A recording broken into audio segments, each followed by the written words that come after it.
Man, this lounge is like pretty good for working though. Right, I think we're live. Gavin's like mid-conversation and we're about to go live. Right, if everyone is joining, I think we're live. I'm just gonna quickly check. Gavin, check on your phone. Are we live in Amid's group? I want to check that we're actually live. Oh yeah, I can see us in my. Oh, definitely not called Echo. I can see we're live in my Facebook group. I think we're live on YouTube as well, which is fantastic. Cool. Well, so it should be. If everyone's joining. So if anyone's joining, obviously today it's supposed to be 3 Amazon sellers, 7-figure Amazon sellers, but unfortunately Ahmed cannot make it through no fault of his own, and he needs to deal with, should we say, personal issues. So obviously we said we would cover for him and take over. So just a big shout out to obviously anyone who's joining. And I know last week Ahmed said he was going to be here and he wasn't, but it's like different stuff, so don't worry. But Gavin has kindly joined us. And Gavin, as we started, you said this lounge is really nice. Number one, where are you? And what do you mean by lounge? Define that so if anyone's interested. Obviously, I know, but I'm like, damn, I'm jealous. Okay. So right now, I'm in Bogota, in Colombia, where it's raining super nicely, as bloody always. And yeah, I am in the JW Marriott Lounge, the executive Marriott Lounge. It's so nice. So question for you, if you were to pay for this, i.e. like one night in the hotel, how much would it cost you? I think about $800-$700 per night. Wow, big money. That's more money than most people spend on stock every day. You're spending it on hotel rooms. Absolutely balling. It was like 180k Amex points, and then $71 per night for the upgrade. My God. Right, give us 2 seconds. We've got a couple of people joining. So, guys, if you've got questions, drop your questions down below. Obviously, we'll answer them. John Spencer's dropped in and said, what's good, Tom? Obviously, I get to join here and see you guys. Oh, is that Ahmed joining in? Are we gonna... Oh, wait for 3, 2, 1, and someone's joining. Yo, hi, everyone. Yo, Ahmed, you okay? In fact, I did see a question about repricing and like what to do with pricing when selling the tanking. So I think that will be a very good technical topic, but I think we can save that one till later because explaining that one might take 5-10 minutes. I've just added it into the chat. So if you guys have got questions, drop them down below. But we've got Ahmed joining as well. Ahmed, you're in the car. Where, obviously, I'm loving the dialing in from obviously out of the way. I love it. We're just chilling in some like nice offices and home. You're in the car. Absolutely loving it. All good? Yes. For who doesn't know, I'm in the car because I'm at the hospital. My daughter is not well. She's inside with a doctor now, so I have to wait. I said, I need to join you guys a few minutes at least, and yes. Well, I hope she gets well soon. Obviously, I hope it's all good. And thank you for popping by. But obviously, if you just need to drop off at any point, just go. Don't even say goodbye. Just do drop off. Yeah.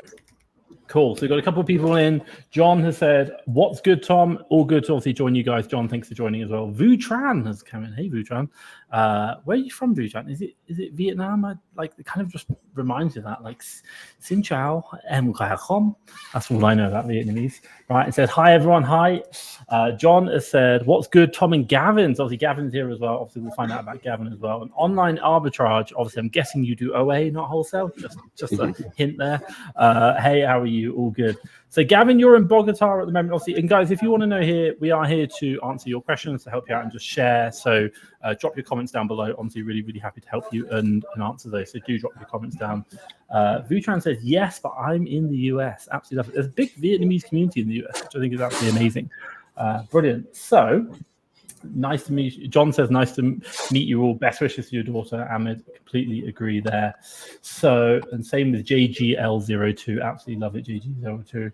And we've got online arbitragers from India. Who does online arbitrage from India? Absolutely love it. Right. Guys, drop your questions down below. We'll just do some kind of catch-ups. Gavin, why are you in Bogota? Bogota, is that right? I'm wondering that now myself. I want to get the heck out of here quick. I'm actually going insane. It's just so wet. Welcome to England. Yeah, so I'm leaving on Wednesday actually. I think I arrive back in Mexico about 1 p.m. I need to book my flight tickets today. But why did I come here? I came here because my visa for Mexico ran out, so I had to go somewhere. So here was the point of choice. It was either here or Panama City. I think next time I'll do Panama. Cool. You said that. You said you were going to do that, and then you changed your Gavin. If anyone wants to know, obviously, I know Gavin quite well. Gavin, let's just define Gavin really simplistically. So we're about to go back to the UK in May for the event, and all three of us are going to be meeting at the Systemized event. Gavin, once that event finishes, how many plane tickets do you have to leave the UK, and where are they going to, and what status are they all? Let's just define this. Okay, so I've booked these a flight. Booked, by the way, these are all booked. I booked a flight to Rio de Janeiro, but I think I'm cancelling that one. And then I have a flight back to Mexico, and then a flight to Bangkok. So I have three options, either like really south Latin America, or back to Mexico, or to Bangkok. Well, Bangkok is so enticing because Q4 is soon, and I get to work with my team to prepare for Q4. I love it. And by the way, they're all, apart from Rio, the other two are first and Rio's business class. Is that right? Yeah. But I mean, it's all booked with points. So if you book with points and cancel, you get charged £25 and then you get your points back. Yeah, agree. So I think if the learning from this, by the way, guys, is if you get lots of points, or like if you build your arbitrage business up and start using the points game well, you get lots of options, you get lots of travel. Like Gavin's paying for a 5-star hotel right now. He's got 2 first-class flights and 1 business-class flight. Not like one after the other. It's kind of like he's got 3 options of which he can cancel anyone at the moment. So absolutely incredible. Absolutely incredible. Before we just jump over to the questions, Ahmed, how are you? How's business? Obviously, I appreciate you're at the hostel right now, but outside of that, I would say it's good. It's good. I will be honest with you guys. Right now, I think I am at like my business is a bit suffering. But I said it's good because I learned a lot from the past few months. I had a look at the mistakes I've done, and of course, I'm trying not to repeat them. So I believe like last 2-3 months, my business was going downhill, and now I think I'm at the bottom. And now it's increasing slowly. I'm changing different things, how I analyze. I'm more focused, less distracted by other things. But all good. Getting ready for Q4. Trying to get some loans soon. And getting ready for Q4. Yes, I need to be a millionaire by next year. In cash. Let's go, bro. So, guys, part of the reason why we're saying getting ready for Q4 now is, let's say right now I get a 5 or 4 or 6 month loan. Well, I can use that time to spend as much money as possible to then churn that, and then by the time it comes to October, we can then get another loan. So it's kind of like you can do the strategy now to make as much money as possible and take risk.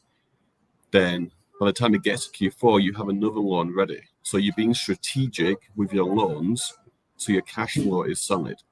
But then also, like if you're making your preparations for Q4 in November, that's too late.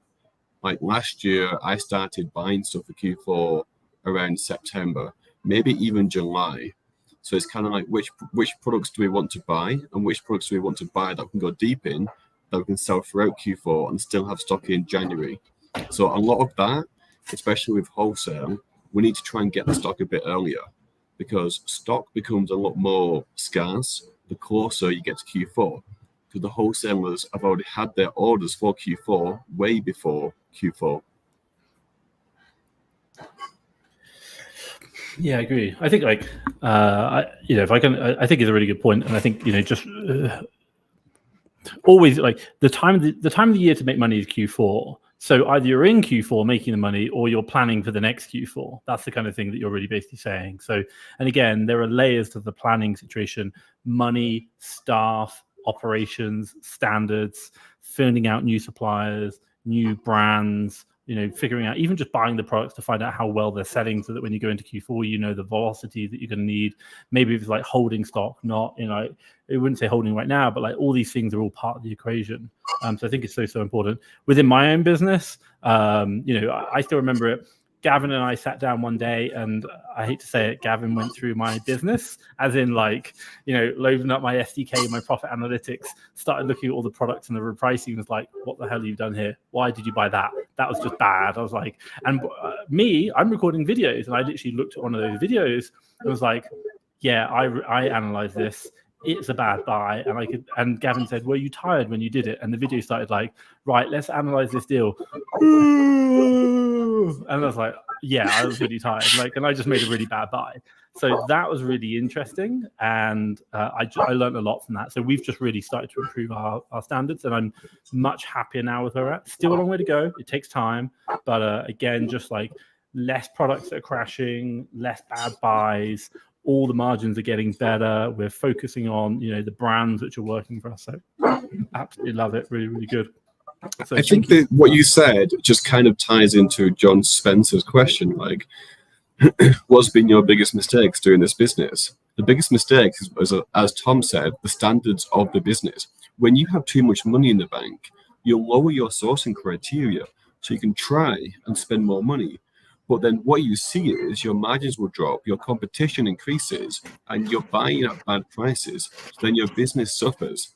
So when you start taking shortcuts in your business, you think it's a short-term win, but the reality is it comes with a lot of long-term problems. Because once you do that, then you do it again and again, and you introduce these problems into your business over time. And it's like the foundation of your business will start to fall. And then that's where you'll start to lose money, and you have to switch up everything that you do. So by maintaining high standards, and going back to Tom, so what we found out with Tom is that when he analyzes late at night, he messes it up. So what's the solution? He has to analyze in the morning or during the day. Great. And by the way, I will just kind of add to that as well. Like, I've been there. I've had Gavin and I talked about this. I've had it where I was spending $150,000 a week. I still had $250,000 in the banks in cash sat there, and I still had $250,000 on credit cards that I could spend as well. It was incredible, and we just dropped our standards dramatically. And what the problem came is that, especially if you've got VAs, is that once you start dropping your standards, they start dropping their standards. So it's quite easy for you to change your standards back up again when you notice that it's not working. But to start changing the team standards becomes like so much hard work. And that was a real struggle for me. So I definitely stress that. Yeah. And when you change your team standards, what you'll find is most of them may not meet the standards, then they have to be replaced. And then you have to make the decision, do you want a healthy business with very high standards? Or do you want to, because they've been in the business for a while, do you want to allow them to stay in the business working at lower standards? Then that becomes a difficult decision. And you put yourself into that decision by accepting that in the first place. So then you have to take a harder decision to then correct that in the future. Good. Ahmed, anything on your side about standards? Yes. So everything you said, guys, I was like, I need to get out from this life. I love this, and I love John's question, and I would like to answer to his question if this is okay. So the biggest mistakes, it's still related to the topic that we are discussing now. My biggest mistake was that I was so confident, and this is why in the past few months my business suffered. I was too confident in my business, too confident in my team, too confident in everything. So I started relaxing, dropping the standards, lowering the standards. Instead of, I wasn't paying attention to my business. I wasn't there anymore. Basically, I was here, and my business was next to me. And I said, just run by yourself. I want to play Red Alert 2 all day. I want to go to jacuzzi all day. I want to play. I just want to enjoy life. And this is not a joke. I'm telling you guys, it's not a joke. I'm not lying. This is such a big mistake. I said, the business is doing very well. And what happened? What happened was we started buying bad deals. Either because I wasn't checking what my team was doing, or because I was, everything is selling so well. So, oh yeah, maybe this deal is not that great, but, I'm confident it's gonna sell. It's gonna sell. So we made this mistake, and it's not okay. When the business is growing and you see it doing well, don't lower the standard. Don't lower the standard and don't relax. This is the mistake I've done. I hope it's clear. And I think a way that we can do that is understanding what's the most important part of our business. Well, you can have people to source products for you, but the quality of the products is what determines how well your business does, which is the analysis side. So you always want to put yourself in a spot where you can see the product that's being bought. So maybe you should be the one doing the analysis, and then based off where they're sourced, you can then give them directions. But once you outsource the analysis of the business, like I tried this for a month, I lost sight of what's happening. Like you lose sight of the products that you buy in, the trends that you go towards. So it's kind of like, what's the most important part of the business? And put yourself in that most important part. So you're kind of like, you don't have to be a single point of failure. You can have other people who are very good at that too. But you still want full visibility of what happens within these areas. And if you don't do that, then as Ahmed said, you can easily lose control of your business and you assume it's fine. Like business itself, Amazon or whatever, changes non-stop. We always have to be in a position where we can see the direction of the game, of the market. And if you don't, then you have a period of really good, and then it gets worse, worse, worse, and then you step into like disaster recovery mode. But if you're always in the key positions, you can just avoid that disaster recovery mode and just always be growing. Yes, this is what. Oh, sorry. This is what I started doing now. Everything is being analyzed by me. So we have the sourcing VAs adding deals. I have the purchase manager who's checking them again, then creating baskets. Then it's me who's analyzing them again. I'm not saying I will stick with this process all the time, but now being in the situation I am right now, I want to get back on track, and I want again to have full control, not full control, a better understanding of everything you buy. Because the problem is when you outsource the business, then you don't really know everything you are selling, correct? When you have a purchase manager buying everything on your behalf, you might see the deals, you might see the products when you check SDK or your inventory management to see the profit and the sales. Oh, look what I'm selling. Oh, look at this product. Oh, it was purchased from here. So now I'm trying, to check everything, because even if now I still make a mistake, it's my mistake. And then when I get back on track and the business again as it used to be a few months ago, then I will think about a process. Because, I believe that no matter what, at one point you need to outsource pretty much everything. But maybe it depends. I have a very busy lifestyle, and I have to outsource as much as possible, especially that I want to start new projects. I would say I do disagree with you there about outsourcing everything as much as possible. I still think put yourself in the key critical roles and then allow the rest to be outsourced with KPIs and reports and stuff like that. What do you think, Tom? I think I think it's a really interesting point. You can outsource everything so long as you still have visibility and control over it. And if I give you a good example, Richard Branson runs, 400 companies, which I would probably say the majority of them are all profitable, doing well, and he has very limited input. But what he doesn't do is doesn't have oversight over them and their performance. So he has good people who are trained, who know what they're doing, skill set, can do it with clear controls, accountability, and visibility over the performance of it, and therefore corrective action gets taken.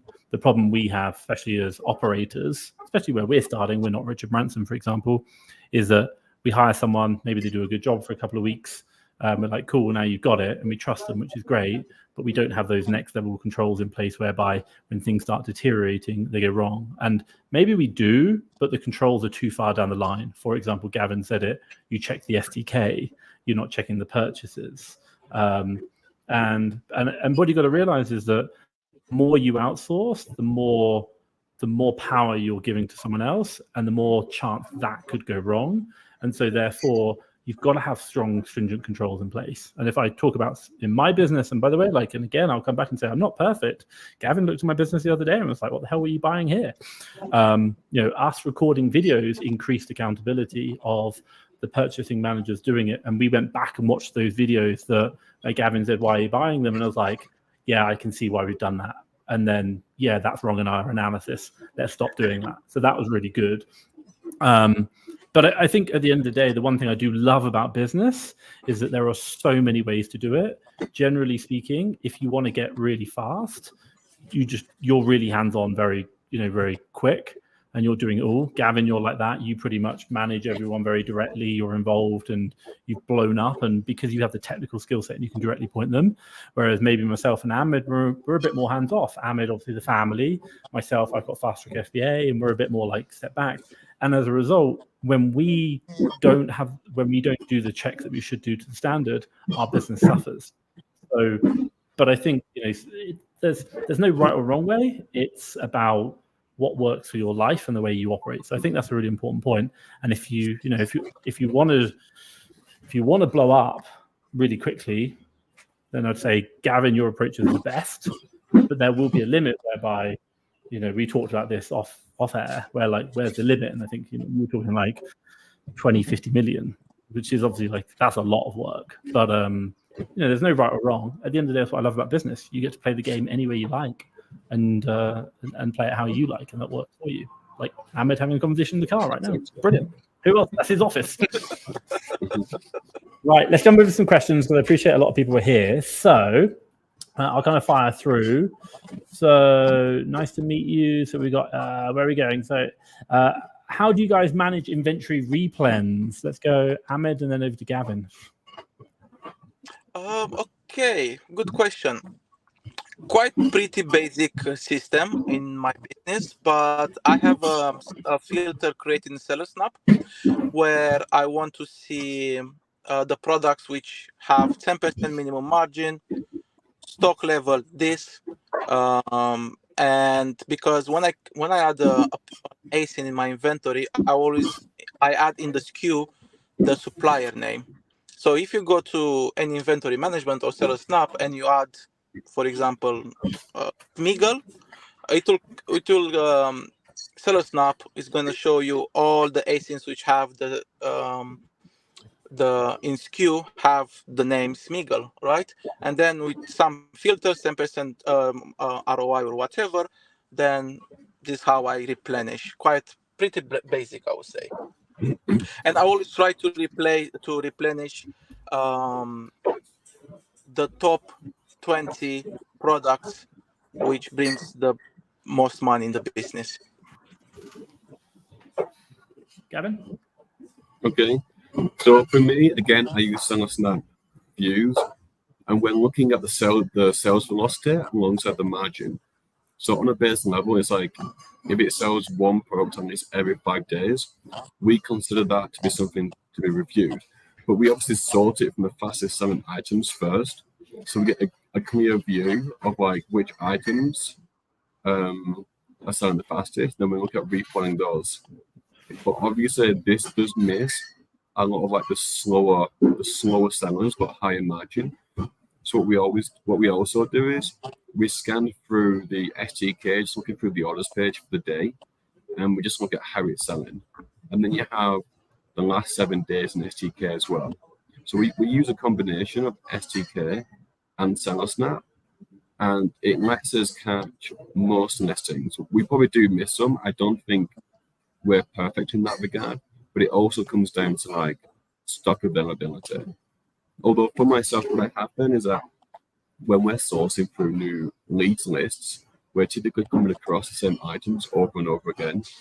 So we're always looking at the STK integration into SaaS to see like how much we have available, how much we have inbound. So we kind of have that form of replan as well. It's just through the sheer volume of deals that we go through. Yeah, agreed. Over to you, Tom. Yeah, I think it's good. We were doing that. We're developing it. We developed a new way, and it's still not perfect, but at a very fundamental level, we just collect lots of ASINs from different places. Like these are the products we think we need to reorder. We throw them all into a sheet. We then remove the duplicate ASINs, and then we just go through a process of what's it called? It's something like it's like a 4-stage process. it's documented, but it was probably a couple of months ago that we actually did it. My purchasing manager does it now. The stages are kind of like we check 3 references. Does Amazon reckon we should restock? Does like days in inventory is below a certain amount, and there's one more metric we look at. So if any of them are like, yes, you should restock, we push it to the next stage. The next one is how much stock do we have and what's the sales history. The next stage is it still available to buy? And then finally, the next stage is it profitable and then actually buy it. And we just do that for like, 50 ASINs down then to 20, then down to 10, then down to these are the 5 we rebuy. That would be like a funnel, for example. Still not perfect, and the big issue we have is the lead times. So that's something we're working on, but it's one of the things to add to the list to grow, but that's the way we do it. Let's kind of jump through. I'm not going to go through every question, so we'll kind of go through there. Bulk ordering online arbitrage, I think that's a good question. Any tips or tricks, people? I'll see if people do this. I mean, I would just look at the website, generally. Go on, Ahmed. Multiple orders. Nothing else. I can't imagine. I can't think about anything else apart of multiple orders.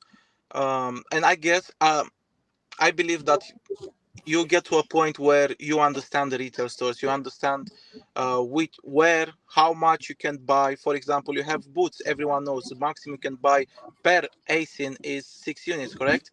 I haven't purchased from Boots for a very long time, but I know everyone was keep it maximum 6 so you don't get the order cancelled. But then you have other retailers like Supplier, for example, where you can buy infinite amount of products and the order never gets cancelled. And if you make an order from a retailer and you see that the order gets cancelled, just make another order and small orders. That's it. And I remember there was a Chrome extension. I can't remember the name. Maybe someone knows and can reply in the comments. A software which is telling you how much you should buy from every single retailer. I think it's OA.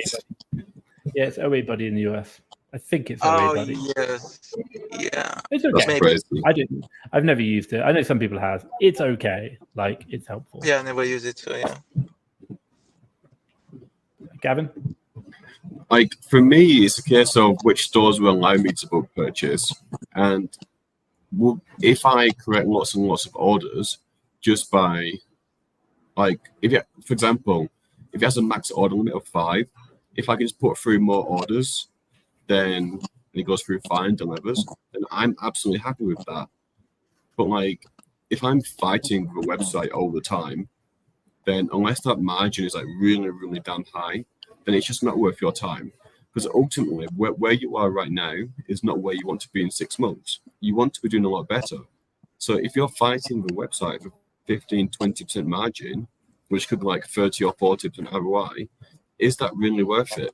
Like, maybe if it's a high expensive item, it's like £100 per unit, $100 per unit, it might be worth it. But it's like, ideally, you want suppliers who are willing to work with you. And maybe if they don't make that easy for you, perhaps you can email them and just say you want it for whatever reason. Because what you'll find, a lot of them are not willing to sign for their website, but if you ask for like $2,000 worth through an email, they might be able to set something up there. So I think it's about making your life easier. Like, is the juice worth the squeeze? If it's a 15% margin, 25-30% ROI, why are you spending half a day trying to spend £100 so you can make £10 back?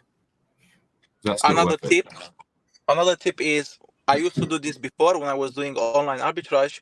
There are retailers where, like, for example, Sainsbury. I got banned in Sainsbury, but I know people who went inside the store and they approached the store manager or the floor manager or whatever, and they got a deal with them to buy in bulk. There's another retailer. Actually, I'm not going to give names, but the idea is, if you can't buy from a retailer, but you are keen to keep that retailer as your supplier, you have nothing to lose. Just go in the store, speak with a manager, call them, email them, and tell them, look, I want to buy in bulk. Can you help me? Some will say yes. I know other retailers. Can I give another name? Is this okay? Yeah. Yeah, fine. Oh Give my whatever God. name you want, bro. What's the name? With green label. Oh my God. With green. Come on, guys, help me. Holland and Barrett. Agree. No. It's like Tesco, but it's small, like like Tesco. It's And the first deals I purchased was from that store, and the deals I had from Fast Track FBA. Oh, I'll just. I have no idea. No, seriously, I forgot. Anyway, Yeah, but Tom, what this did you is what know? I will do. I know all the deals that we sold to everyone, of course. I think it was like 300,000 in the database now. It's horrendous. I looked the other day. There was some Tabasco, or what is called sauce. A funny one that you mentioned. Also, I went to Miami Sales Conference, and the guy who did a presentation, I just had a meeting with today. He wanted to talk about a software project. Super cool guy, but what he did was basically he would do exactly what you said, like go speak to the store manager and do that. But he wouldn't do it for like your Boots. He'd go do it for your little independent store in the corner, for example. But obviously, they buy from the bloody manufacturer directly, so it'd be like cool. Then he would like go, "Can I buy this?" Have a look, he'd scan their whole little independent store and be like, can you get me more of these? Because these are cheap and I want more. And obviously in the US, it was incredible. And he basically just did wholesale through independent stores. I was like, damn. It's like retail, wholesale. Yeah, it's incredible. And then what happens is and then I'm not going to give you the exact tricks, but how you scale it, it was really interesting. And, he's done really well. He's doing over 7 figures whilst traveling the world doing retail wholesale. And the retail stores are shipping it in for him. It's like, wow. Yes, right. This is possible. Yes. Yeah, so many different ways to play the game. What I absolutely love. Right. So, question here: JGL02 said, "I'm having I'm avoiding order issues. So a bit kind of like the same one, bulk orders, by jigging the address. Cool." But he says, "Is there any issue when you have like proof of purchase for Amazon or for VAT invoices?" Yes, that could be an absolute mess. This is, when I saw this question, it reminded me about Gavin, because he told me this long time ago how to order from Boots. Make multiple orders from Boots. That was years ago. Now we're good guys. Yeah, no, it's like, but you have to be very careful with how you do this, I think, because HMRC has gotten a lot stricter over the past years. If you're jigging your address, it's very likely that HMRC could be like, we're not going to accept that because it's not the correct address. So I probably wouldn't do it anymore. But if I was going to do it, the way I think that would work is if I managed to put the VAT number on the billing address itself and your company name. If you have at least those two, you should be able to argue with HMRC that's correct no matter what, because it has your VAT number. But then how can you jig your VAT number once that gets banned? So it's kind of like, it's only so far that you can go. And it goes to what I was saying before. Is it really worth your time to keep going through these loopholes? Maybe, if the margin is super, super high. But if you're just doing 25, 30% ROI, and you have to go through this all this effort, and you introduce a level of non-compliance with the government, then for me, that's not worth it.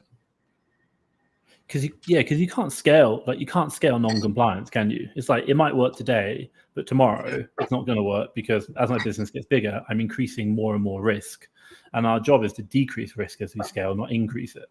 Yeah, that's the problem. But I mean, if it's 100% ROI and it sells like 1,000 units a month, I mean, would I try it? Well, I'm not going to answer that, but. Yeah, but like the answer is you're not good. Like if every product you buy in your whole entire inventory, you have to do that trick, and you have 10,000 invoices with all different addresses on. You're like, I'm just asking for problems. Like it's more like a rapid cash flow generator, but it's not sustainable and it introduces problems. That's what I'm saying. If the margin is that high, would I consider it before when I had no capital? Yeah, I would.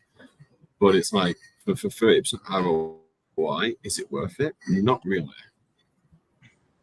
Cool. Right. Ahmed, when did you start preparing to source for Q4? I love the question. It's kind of like past tense. It's like yesterday I started. It's good. It's good. Carry on. I'm trying to start now. I applied for a loan with Uncaped. So my plan is to get a loan as soon as possible, hopefully this week. And I'm trying to recycle this loan once at least before pushing for Q4. So I want to invest this loan as soon as possible to spend everything, recycle, and then make another big order for Q4. Gav? I guess what you can say is like what we're kind of doing here, we're getting as much data as possible so we can figure out what we can sell during Q4. Because I'm not really going to change my entire business just to do seasonal items for 1 quarter, then go back to what I'm normally doing. So I'm expanding to new brands, I'm getting new ideas, and kind of this is how I'm getting ready for Q4. I'm just collecting as much data as possible. And what you'll also see now, right, is on Amazon, you have the yellow graph, which shows the sales per month. So if that shows like 100 normally, and it's like a beauty item, then maybe during Q4, it'll do 200 units. So now you have a lot of data from Amazon, which shows the actual price and the sales velocity. And you can kind of like, it's a trailing 30 days. So if the price was 20% lower last month, then the sales velocity with the previous month. And if the price is now 20% higher this month, then it might be like 30% less sales than it was last month. But what I'm getting at here is we're just getting as much data, as much brands, as much products as we possibly can. And then we're looking to see what can sell well during Q4. And maybe you already have products that has that yellow graph from last Q4, from December and November. And if you can, then you already have the data from the last Q4 and you can play towards that. So it's just getting as much data and increasing cash flow and timing the loan. So one loan ends before Q4, so you can have another loan for Q4. And with our wholesalers, it'll be also building a very good relationship with them so we can put big orders through Q4 and also open credit facilities with them. Yeah, good. I think it's great. The only thing I'll kind of add to that is like, if you think about team standards, what you're doing. So again, you're getting all the data. Like we talk about within our business in the VA Academy, like it takes 5 months to get a VA fully up to speed. We talk about 3 months in the VA Academy, but they're still kind of like getting going. But like, you know, like they really know what they're doing. They've got the standards right. Well, what's in 5 months' time? That's like September, nearly October. When do you start buying for Q4? October, November. Like they're the kind of ideas. So even like planning now to think about these things, you know, I would say the only exception I would say is Gavin, because he somehow managed to get a VA to 11,000 in week 2, which is like unheard of. But like I kind of know what you did in the background, but like most people couldn't hire a VA tomorrow and in 3 months' time have them really high performing, getting great results. It takes time. And again, building those standards up, getting them really efficient at sourcing, knowing the brands, knowing the stores, knowing the products which work, how to read the charts, how many to buy, and just being on fire to maximize it takes time. So that's the only other thing I'll probably add to it. And then again, even just like your own processes, we talk about reordering, like people are asking how you're doing reordering, like trying to really nail that down, how many to buy, what to buy, speeding up the process is getting it right. Let's kind of go through. I kind of think Tom should have obviously done this definitely in advance. Cheap sourcing hacks, quick fire. Ahmed, 2 cheap sourcing hacks. It's hard. I'm not good at giving this kind of answers. What's a cheap sourcing hack? Just a sourcing hack, like some sourcing tip and trick. Sign up. Use SalesGazer. Damn, I literally just thought of that one. I have no idea. Like, spend more time on Keeper. Like, my skill is not sourcing. My skill is Keeper. Like, you can be as good at sourcing as you want to be, but if your Keeper analysis is subpar, then we'll see things differently. So the products you pass on are the products I want, and that's where the margin comes from. So my cheap sourcing hack is to get good at Keeper. Okay. Okay. So the first one is sign up to SalesGazer, so you get notified when there is an offer going on. And second, don't do too much storefront stocking because you are just analyzing deals which were purchased before. most likely at a discount, with a discount. They were in offer, and now you're analyzing them after weeks, after being purchased, and you can't find them. So always try to find the deals when they are in offer. And if you do storefront, it's a bit too hard. That's a good point. And to add to that, what you can see from the keeper graph is you can kind of estimate where people, what price they're buying their products from how the keeper graph moves. If you just have a downtrending graph with a low price, then you know that nobody's buying it profitably. But then if the price increases by 20%, you can tell that people are buying it profitably to sell at that price. So just be aware of what price other people is buying it at. Because if they buy it cheaper than you, if it tanks, you can't compete with them. Yeah, agreed. I think like also as well, just like using the keeper chart, watching the new seller count helps you understand when products come on sale. You can do keeper alerts, which is quite useful for that. But I would strongly agree. I think, again, you probably don't need to speed up sourcing. That makes sense. If you're able to analyze the deals the best to figure out how to play them. And the reason why I say the word play is because it's kind of like the stock market. Naval talked about this once. He says, everyone asks for stock tips, like what stock should I buy in the stock market? And he says, if you don't know when to sell, you should never buy. So it's like when you're doing the same in keeper, it's like, when am I buying the stock and when am I going to sell it? What's the price? What do I feel is going on? If you know the analysis really well and like what's going to happen, like that's just going to work, then you're like fantastic. Especially if you're going into like a seasonal time like Christmas, we all get caught up in a bit of the like, oh, lots of great deals Black Friday, and you're like being able to analyze better is just going to mean that you're not wasting money on bad buys. And by the way, I waste money on bad buys. I've seen it so many times. I'm like, we should just like we're just wasting our lives. Let's stop doing it. So that's really good. I think that kind of answers also though John's question, which is like back to Gavin. Would you have to find products, using keeper check for products that rise in a certain period of time, increase in sellers? And again, just building those kind of like your analysis skills is so much better. Again, I had this call this morning with another seller, and I literally just ran through our deal analysis process, all the checks that we kind of look at, and he was like, "That's really in depth." I was like, that's the level I had to get my purchaser to not make mistakes, because otherwise we're just making mistakes. They're really important. Sean mentioned it's Gavin, but later on actually says it's Seth, if anyone wants to know. Yeah. So I'm helping Seth make money on some of my listings with my own listings we created in the past. He owes me a pint at least. But anyone noticed older listings losing buy box in our estimations? I don't see any. I have them too. Gosh. Are you seeing it, Gavin? No, but I wouldn't mind them myself. Can I have the listings and the product, please?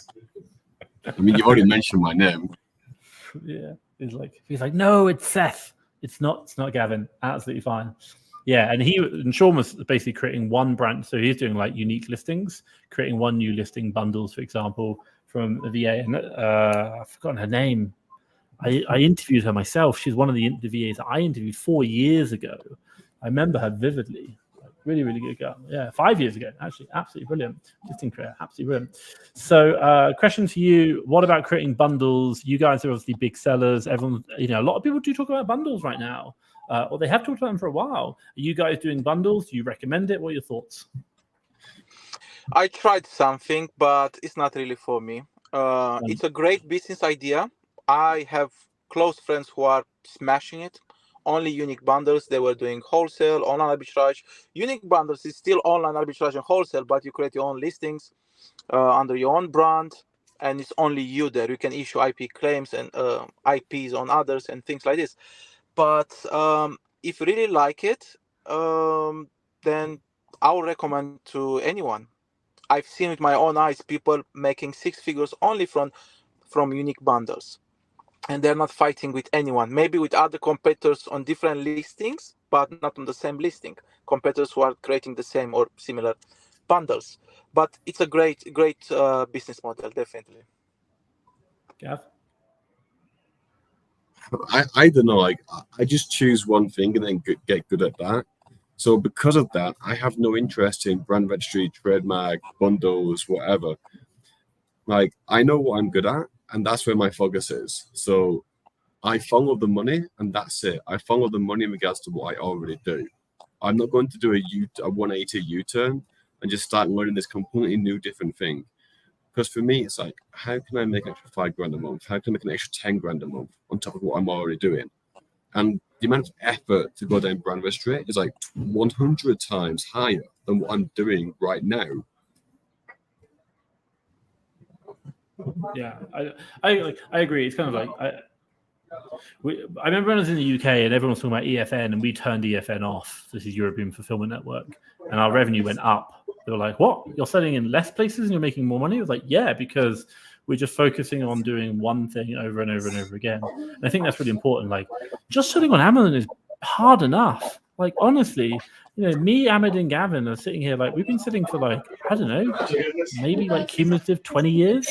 But the idea is just the fact that we're still making mistakes. We've still got a lot to learn, improving our business and the way to do it. So it takes time. Like, focusing on one thing and just really getting that better, that's going to take the massive advantage. So I completely agree. I'm just going to jump it over to Sean said, you can do bulk orders with companies. Some want the 7-day minimum notice. And I know he goes into stores and like speaks to the store managers all the time, buys his boots kind of sandwiches and stuff. Absolutely love that. JGL2 mentioned a question specific to me. With the VA tracking sheet 3-month section, tracked metrics of spend on deals, gross profit, sales per day, and how do you get gross profits on sales per day? You can do it 2 ways: the VAP sheet, or not the VAP sheet, the VAP sheet in the USS, or you can download it from like SDK and just do it on the day. Gavin, you've got a lot of noise in your background. I think someone's they're having a party. Are they having a party in Bogota? Oh, Colombian I party? will mute myself when I'm not talking. That's all right. That's fine. So, question, Gavin, you're a points man. What credit card would you recommend for new businesses? And what income would you afford? Obviously not financial advice, but I mean, I would just use anything that collects points and is cheap. I think the gold card is a very basic card that works for many people. But I mean, just always make sure you paid off. Like, it's that simple. Don't use a card to like start paying interest.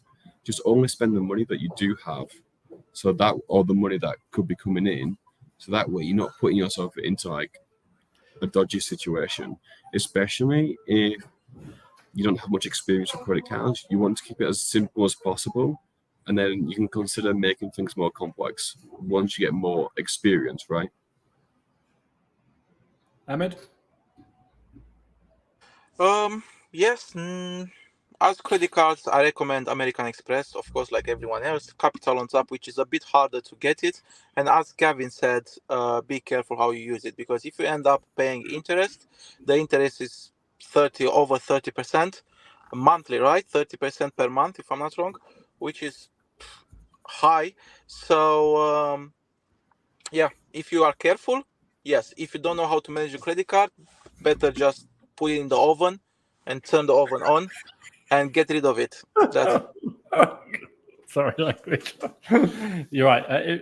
If you want to know, we found this out because I have 2 Capital on Tap credit cards, one for one company and one for the other one. One for one company has like a 30K limit, so that's got a 45% interest rate. Oh, I was like, oh my God. And I didn't realize it because the other one has got 15% interest rate, I think it is. And the reason is if you have a bigger capital allowance, they give you a lower interest rate, which is like really weird. So the more money they give you, the less interest you pay, which is so interesting. So yeah, I agree. Obviously, if you're in the US, Spark is another one. The Capital One Spark card is another good one. Question for you guys. We talked about this kind of in a private chat as well. So how to analyze suppliers. Not so much about that, but like supply chain documentation. Suppliers, obviously wholesalers, do not give you their suppliers. That's not really going to happen. But it does rely on us to be able to do look at the suppliers we're buying from, especially in the US right now. There's a lot of new distributors popping up, which look like they've been there for 50 years because they say 50 years on their website, but they actually have been there for 5 days. And they're, it's hilarious. So what kind of checks are you guys doing on wholesalers obviously we can't prove that Amazon are going to go yes, but what we can say is that they're more likely to say it's okay. That's what I'm trying to say. Gavin, what checks? So you want to check when their domain was created. You want to check if they have a warehouse, and then you want to check how long that warehouse has been there for. And you want to go, of course, on Google Maps and zoom in and see if that's actually their company name, or they just put in their company as any warehouse. I think that's quite important.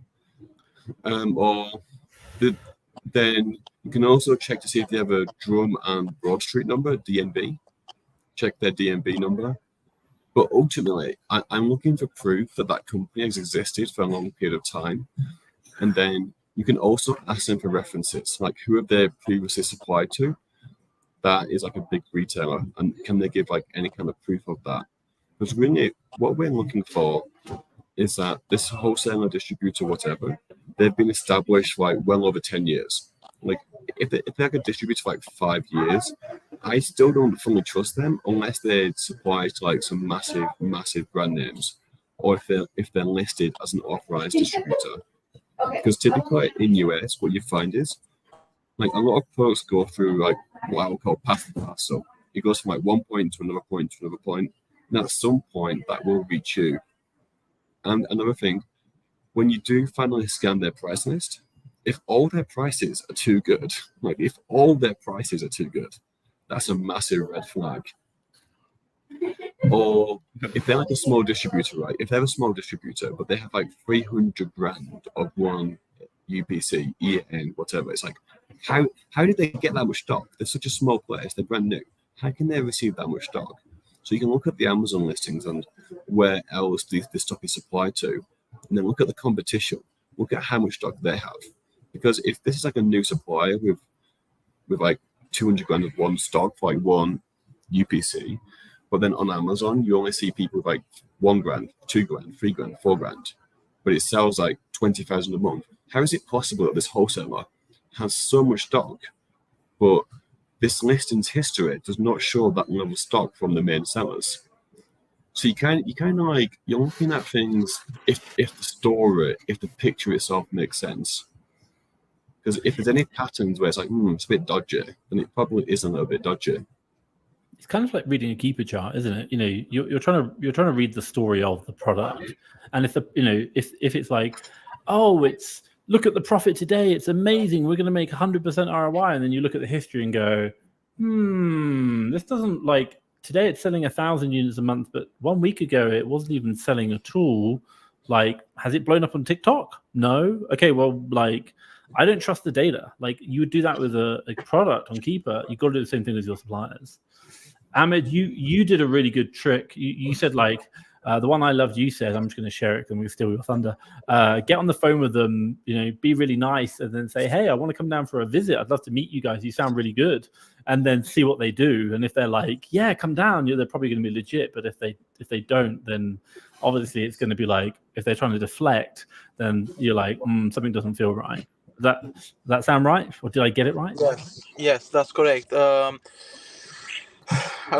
done this with a wholesaler from France. You guys, you know the story. I share with you in private. So I was in touch with a supplier from France. He claimed to be Sephora supplier. No, not Sephora.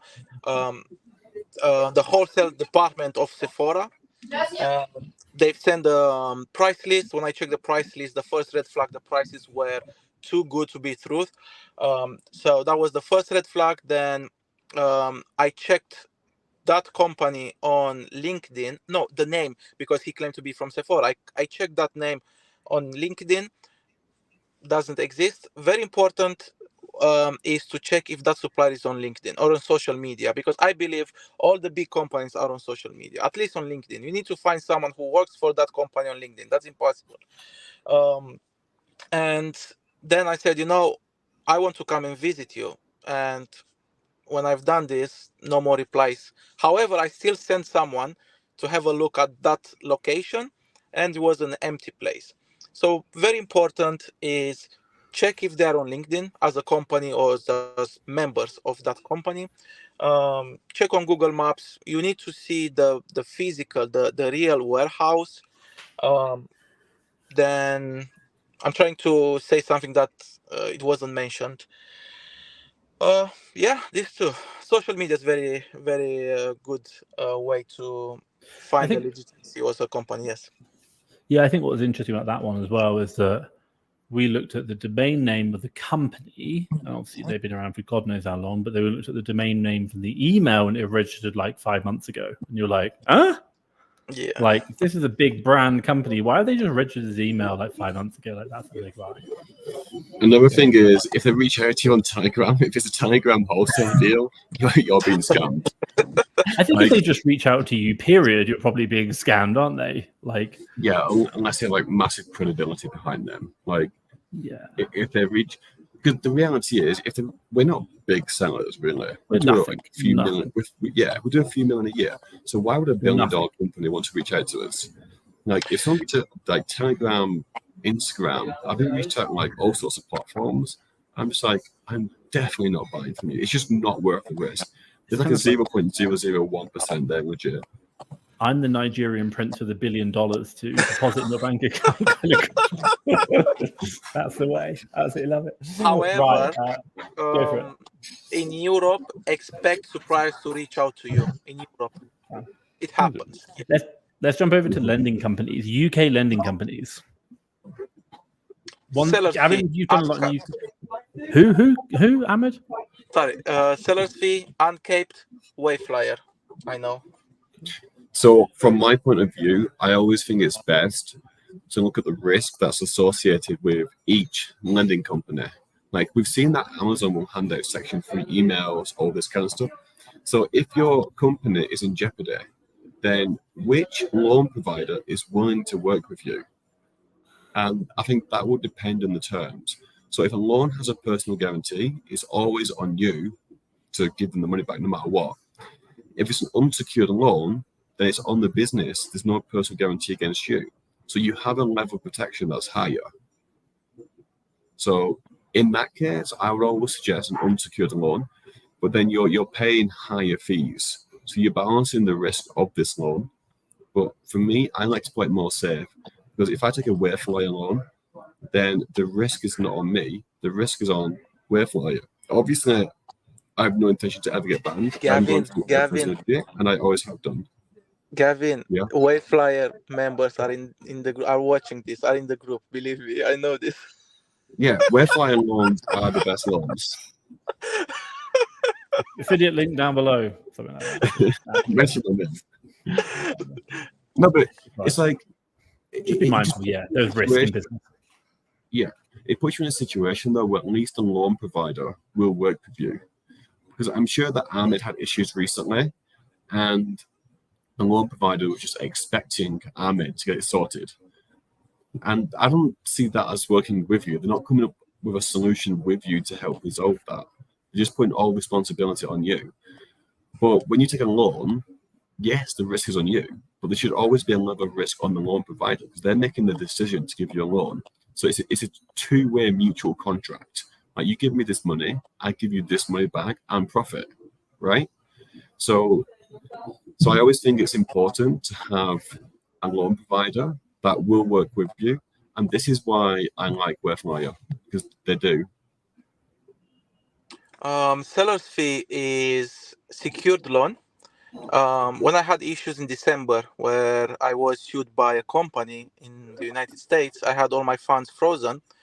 I would say they were pretty nice, like uncaped, seller's fee, uncaped, which is unsecured loan. They waited for me for 4 weeks.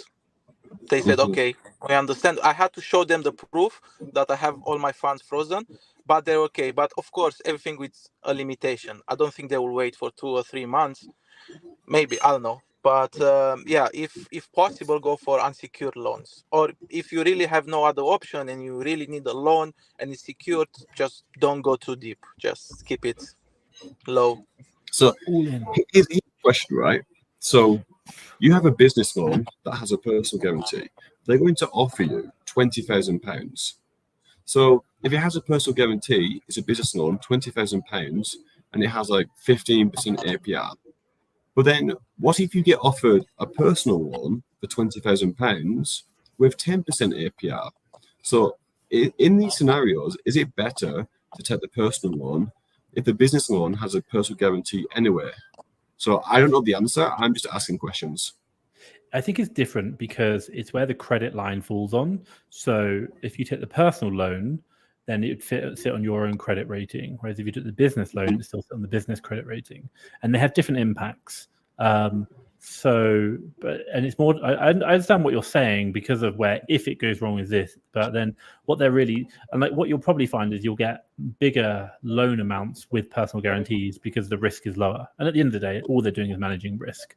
So I get your point. If you've got really high personal credit and you can finance that, and you're happy to do that, then fine, be it. But most of the time, you try and the whole point behind having a company rather than trading in your personal name is limited liability, so that if things go wrong, you are protected.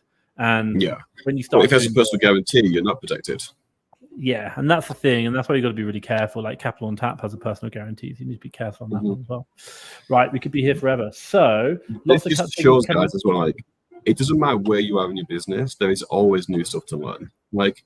Yeah. I phrased my answer in a way that it was a question, so then Tom can answer it and I can learn from what Tom knows. So I guess it's kind of like in Amazon, nobody knows everything. So never let your ego run too high and just always be curious. Be a student all the time. Yes. Well, I'm still a student. I've made so many mistakes. Absolutely fine. So let's move on. So a lot of people kind of talked about, I'm going to skip quite a bit. I'm going to jump down to massive action. So I'm not going to go through the replens process. Like we kind of talked about that. We could be here forever. High street managers. Sean said high street managers do relationships with you. High street's dying in the UK, much cheaper than wholesalers. I love that. B&M saying so if you're in the UK right now, that's a top tip. Absolutely love that one. JGL02 talked about tweaking stuff, adding that number. I think that should be okay. Again, we don't know JGL2. Again, it's always up to HMRC. We're not HMRC. It's up to you to do it. We know they're strict. They are strict. Yeah. But then, interestingly enough, the amount of people who get audited is very small. But if you get audited, you've got to be to a high standard. That's the point. So just careful. This one. So I'm going to just jump over. John, sorry, I know you said, do you think FBM products that are higher profit than FBA, or was it strictly? We do FBA because we travel. I think. Ahmed, do you do any FBM? No, Gavin couldn't do FBM. He lives in the rainy capital of the world, Bogota, right now. Miserable. So England looks sun and warmy, so looks like the beach. So no, we will do FBA. But this one, I think, is a really big thing in the issue right now. Like everyone always talks about, is it possible to make X amount of money if you start with $500 from Amazon? Can I just answer this in a non-serious way? Go for it. Right. So this is not financial business or any kind of advice, okay? So in California, they have a limit that you can steal $900 of free. So you can technically get a plane ticket to California and then go into the shop and then take $900 stuff and then sell that. And sell it. Maybe you can make but otherwise, in any legal kind of way, it is absolutely not possible. It's completely impossible. Yeah, I think the one thing which will kind of just add to this is the fact that you see all these videos how I made $1 million starting with only $500 is that they didn't mention the $900 of credit lines they had in the middle. You're like, but it doesn't make for a good headline. So we're not saying 900, it's probably like 100,000. They turned it 10 times. But like credit is a huge part of this business. It's very capital intensive. So I think that's important. I started with like 1,500 myself, and maybe it took me a year and a half or maybe even 2 years to get to 10K a month. Maybe you can do that a lot quicker, but what I'm saying is it takes time. It takes time to make money. Yeah, I completely agree. So I'm just going to kind of skip through. Gavin, you've gained a fan today. Your main one is Twitter and also on Instagram, isn't it? I would say just Twitter. I want to be more active on Facebook, but it's like I spend more time working and less on social media. What's your Twitter handle? Is the short answer. Gavin Sweeney with 2 Y's. Gavin Sweeney, cool, fantastic. But sometimes I will say I do troll when I'm bored. Yes. Sometimes me. So don't take everything I say serious, okay? I don't take anything sometimes. I love it. This one, by the way, if anyone wants to know how to get ungated when you're doing prep centers, you've got to have the prep center as a shipping address within Amazon Seller Central. So on the invoice, it's got to have billing address and shipping address, which is fine. They've got to be correct. And then in your Seller Central, you have your billing address, which is the company address, and then you have then you'll have the shipping address, which is like a return address. But that's the thing there. So that works. So we've done that as well. Main reason, Gavin, I remember sitting down with you, me, and Seth drinking some beers, and we worked 2 years ago, maybe 2 years ago. Why did you go from UK to USA? It's exactly the same principle that I have today. It's follow the money. I want to go where I can make more money. And it's within the realms of Amazon and increasing my skill set. So it's kind of like, how can I get better at Amazon, make it harder, improve the barrier to entry, and make more money? And the answer was USA. USA has like 5 times more sales volume. It's actually insane, the difference between UK and USA. 10 times. It's 10 times. Probably 10, at least. It's huge, isn't it? Yeah. I'll look it up. Ahmed, like, tell me about the differences between UK, USA. Like, obviously, I left as well because I say the same as Gavin. Like, we were doing $4 million in the 3.4 million pounds in the UK, and I was like, "Fuck!" I'm sorry, language. I'm like, I'm making more money in the US on a third of the revenue. Like, why am I doing this? This is just stupid. Go where the money is. Yes, it's just USA. It's a bigger market. I find USA sellers more educated, or the listings don't get to tank that bad. Where in the UK, if I'm not wrong, is the second marketplace as a volume, but like for the number of sales, and it's too competitive. And you have the VAT, which is hard to handle it if you are VAT registered, because you have a huge number of new sellers which are non-VAT registered jumping on the listings, and you can't compete with them. It's hard unless you go and sell on you sell products which are very hard to be sourced by all the non-VAT registered sellers, like wholesale products, where like big brands. But otherwise, doing online arbitrage, it's not. I know people who are doing online arbitrage, VAT registered, doing well, but it's just more challenging. So I said, I need to find something much easier for me, where I invest £1 and I get 20% back, instead of investing £1 and getting nothing back, or just 10%. And for me, USA was the answer. So yeah, I just followed the money like everyone else. If you want to know, Gavin, I'm sorry, I got it wrong. It's not 10 times bigger, it's 11 times bigger. In 2022, the UK did 30 billion in sales. The US did 336 billion in sales. So it's absolutely huge. So yeah, follow the money. John Spencer asked me something about putting a deal in support at fasttrackfba.com. Drop that in. Sean mentioned about loyalty curve. Like curve card's a good one. It's like a really good pass-through card. Question for you guys. Here we go. I would like to mention something about curve. Very important, because many people don't know this. You have curve business, curve personal. If you use curve personal and you are attaching the business cards, you are getting charged 1.5% commission. Yes, so everyone needs to be very careful. Okay, good shout. Thank you. Okay, with little to zero info on A2A, Amazon to Amazon flips are actually allowed. So there nowhere says you can't do it, with the exception of you can't use Prime shipping. Like people are asking, someone asked here, like talking about, why is it not like one of the greatest models out there? Why is not everyone doing this? Let me ask that question. So I think it is really good, but it's limited in terms of scalability, because you're looking at pricing mistakes to purchase, and then you purchase them and then you sell them. But it's like, how do you continue to scale with that? And you're often competing with a lot of bots. So maybe you have to be part of like a Discord group or a group where people create a bot that gives you access to purchase these. But it's definitely a very good model. I would say I would be careful if you're buying from Amazon sellers from their pricing mistakes, because if Amazon asks you to prove supply chain logistics, are they happy to do that? And I think it's unlikely if you took advantage of their pricing mistake to buy their products. Maybe if they're like a huge seller, might not be a problem. So I think Amazon has a list of trusted Amazon companies even. And if that's the case, maybe that invoice would be accepted without the requirement of this proof of supply chain, because that Amazon company itself has a long history of selling with Amazon. So in that regards, it could be fine, but that's something you would do at your own risk. Yeah, I'm not sure if your microphone's playing up a bit. Ahmed, are you hearing that as well? Yeah. Yeah, it's like Is it mine?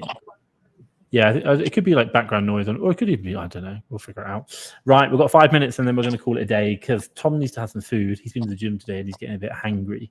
So we'll finish up. So Gavin, thank you so much for that. I think it's really good. By the way, people do it like there's also scaling problems with it. You hit a limit with A2A, you just can't go any higher. Like I hit 30K a month in it 5 years ago. We were doing Europe to UK before Brexit. That was fine. Sean said, be careful of certain loans and they make you the guarantor. Yeah, we talked about that. Absolutely do. Also, as well, Sean said, I was lending money with Mark to businesses abroad, as Tom knows, and he's gone to court. He's now 160K, so be careful about lending money as well. I think it's a really important part. You can do government loans as well. Really good. So here's a question. IP alerts. Do you guys take action if the brand over lawyer, not real, or should you say get action, message you on Amazon and tell you to stop selling the product, or do you just ignore it because it's not an official IP complaint from Amazon? What do you guys do? Case by case basis, but I can't tell you what to do because that could put me at risk by giving you advice that could be incorrect. You're so politically correct. What would you do if this was if you were in this situation? Obviously, no legal or professional advice. I mostly ignore most of them, to be honest. Maybe it's like Voris. I wait till their final letters and then I will do what they say. But I take my time responding to them. I drag it out for as long as possible so I can see how serious they are. And then I make a decision from that. Yeah. Ahmed? Yes. Depending on how the letter looks like, I don't ignore them because some of them are legit. Some of them are a huge scam. I receive letters from Nespresso, from other big brands, but they're all fake. So if I feel, okay, this is definitely fake, it's a scam, I'm a competitor, I don't do anything. If I have some doubts that it might be, I just contact the brand. I have no problem in contacting the brand and asking them, look, is it okay to sell on Amazon or whatever? This is what I will do. Yeah, or another thing is, what I've done was to reply back to the message and to tell them to give me a contact number so our admin can call the company and have a discussion, because you are buying from authorized suppliers, blah blah blah, and many times you don't hear back.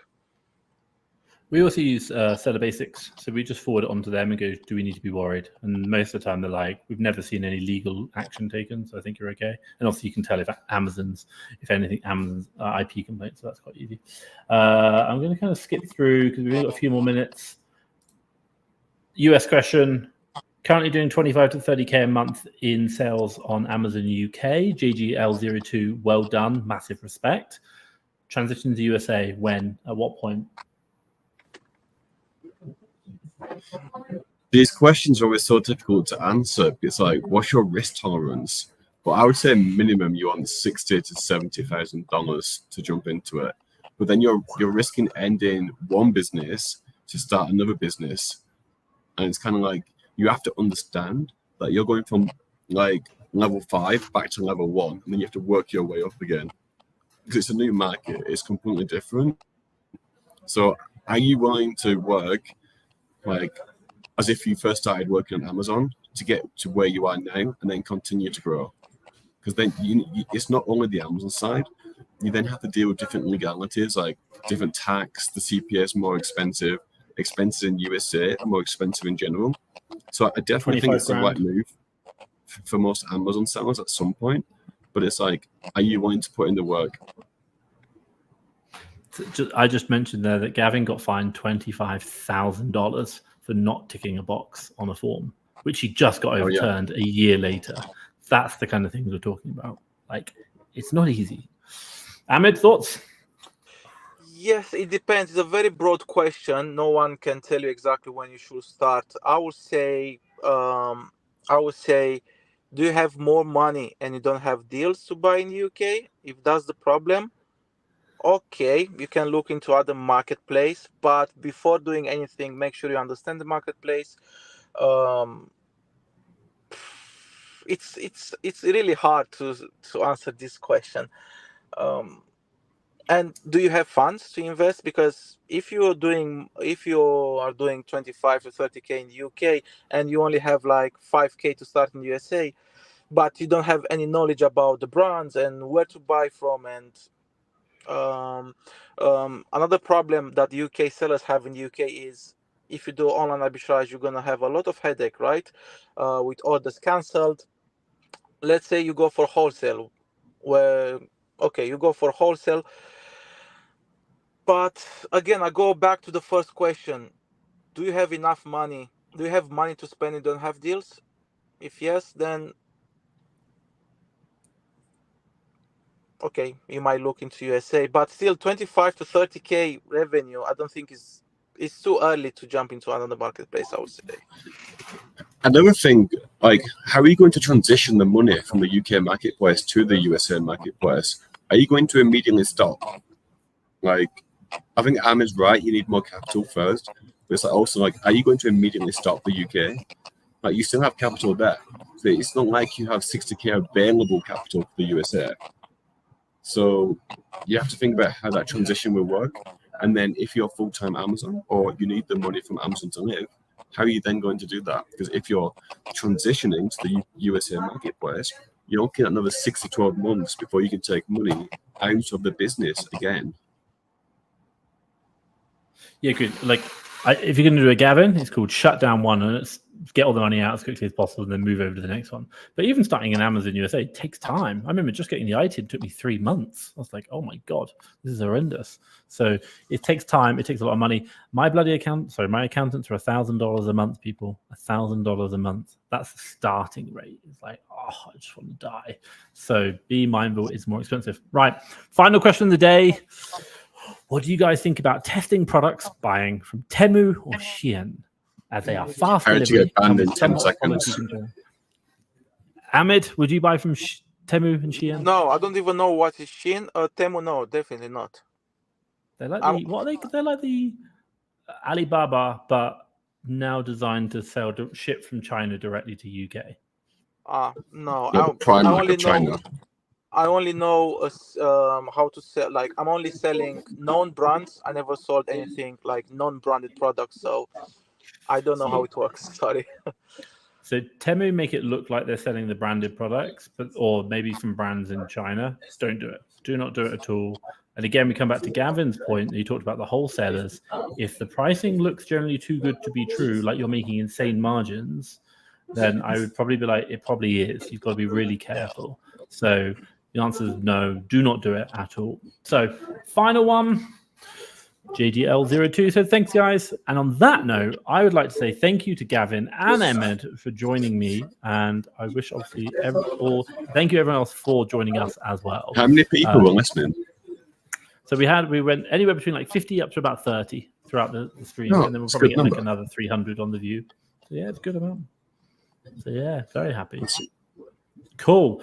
Gavin, you're going to go back and enjoy the rain. And Ahmed, obviously, I'm wishing everything well with your daughter. Look, it's so fucking bad. Like, I need to get out of this place, man. It's so bad. Gavin, it rained for about 5 minutes while you were on the call. It stopped now for the whole day. No, it's still running now. It's getting worse. Right, we could be here forever. Right, ladies and gentlemen watching, gentlemen on the call, it's been a pleasure. Until maybe next week, we'll see how it goes. If anything, I will be here. Maybe the other guys, we're not 100% sure. Gavin's definitely going to be somewhere without rain. I will catch you guys soon. Stay safe. Bye. Peace out, guys. Bye.